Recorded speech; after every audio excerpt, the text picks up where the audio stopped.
my fellow humans, it's your boy, the Unusual Geek here, and you know, there are so many accounts of pure heroism on the night of the sinking of Titanic.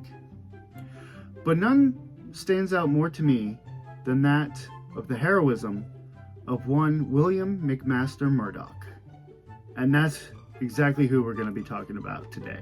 So grab some popcorn, grab a nice cold beverage, sit down, relax, and buckle up, because I got a lot of history to go through and not a whole lot of time to do it. So we are going to jump right into our segment, Heroes of the Titanic.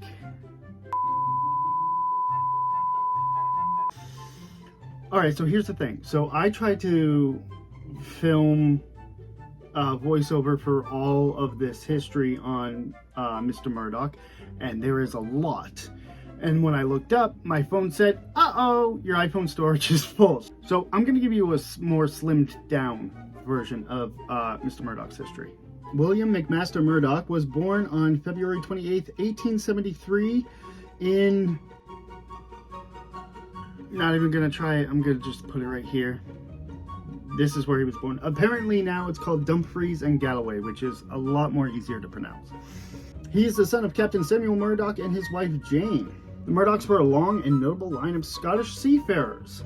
So skipping over some of the, I don't want to say boring bits, because it probably isn't boring to, historians, but skipping forward to his career, my God, this guy was a legend. From 1900 to 1912, Murdoch gradually progressed from second officer to first officer and quickly rose to the rank of officer, serving on a successive number of White Star Line vessels, including the Medic, the Runic, Arabic, Celtic, Germanic, Oceanic, Cedric, Adriatic, and Olympic, before going on to the Titanic.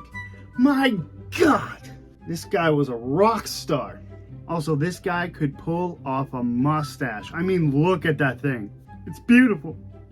In 1903, Murdoch met a 29-year-old New Zealand school teacher named Ada Florence Banks en route to England on either the Runic or the Medic, we don't know. They began to correspond regularly. On September 2nd, 1907, they were wed in Southampton at St. Denis Church. They should have waited till September 20th, because that's the best day of the year.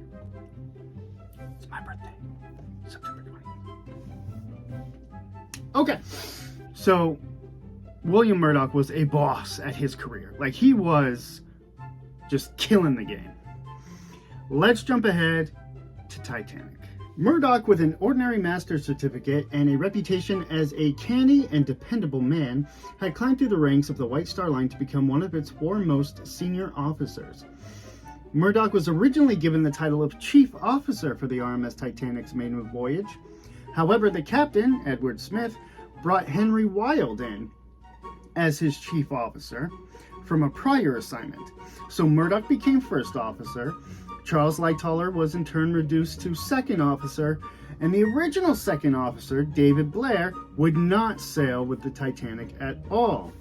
Listen, this might be insensitive, and I don't mean it to be, but I'm going to say it. I'm just going to say it.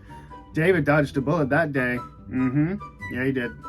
At approximately 11:39... Really? Round up. At approximately 11:40 p.m. on April 14th, 1912, First Officer Murdoch was in charge when a large iceberg was sighted directly in the Titanic's path. Anyway, we all know what happened on the bridge that night.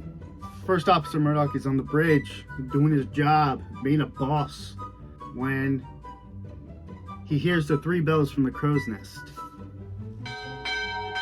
He looks, he squints out to see what they see, and then it finally starts to come into view.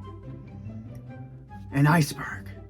Quartermaster Robert Hitchens, who was at the helm, and Fourth Officer Joseph Boxhall, who may or may not have been on the bridge at that time, both stated that Murdoch gave the order, hard or starboard, which is a tiller command which would turn the ship to port or to the left. Basically, he said, turn this big girl left.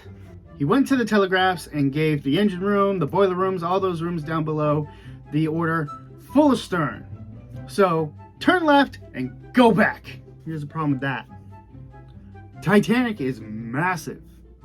Like, what is it, 45,000 registered gross tons? And she's moving almost at full speed, if not full speed. just the momentum alone. She's not going to turn in time. She's not going to stop in time.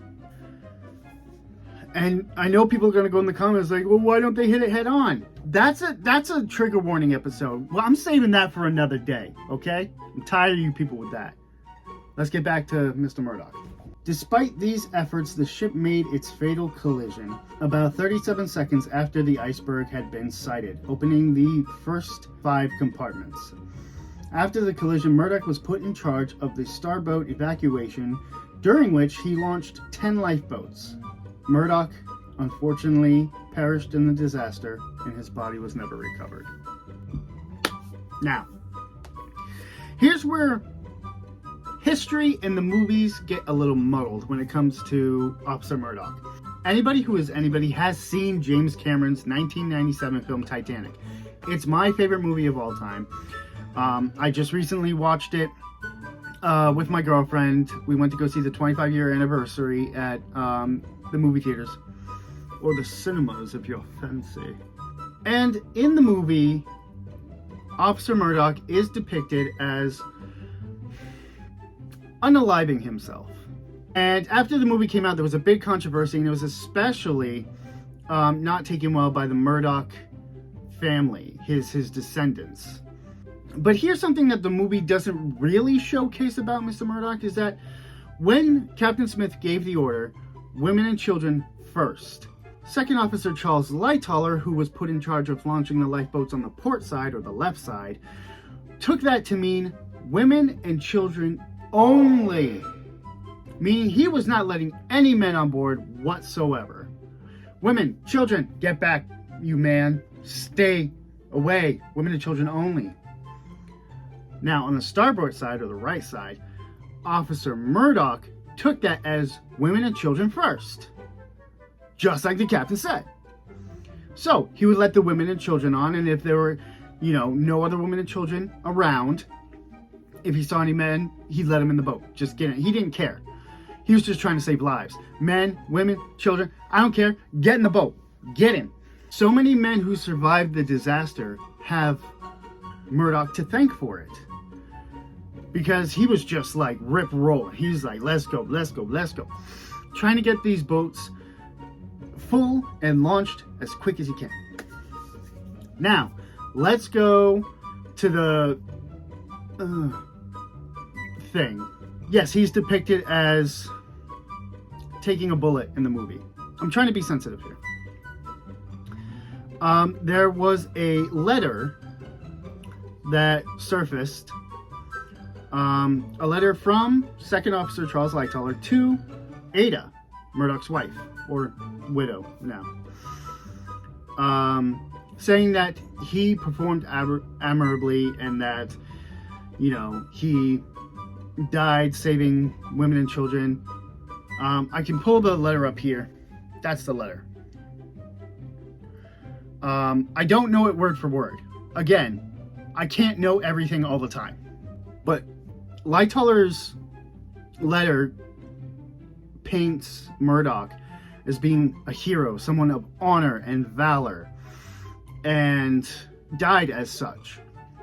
Now, a lot of people say, well, this was to make the widow feel better, and it was embellished, and you don't want to tell somebody's widow that he cracked under pressure, took out a revolver, and offed himself.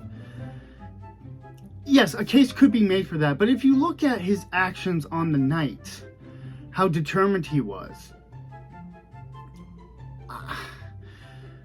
I don't think it was Murdoch. Yes, there are a few credible reports from survivor testimony that an officer did unalive himself.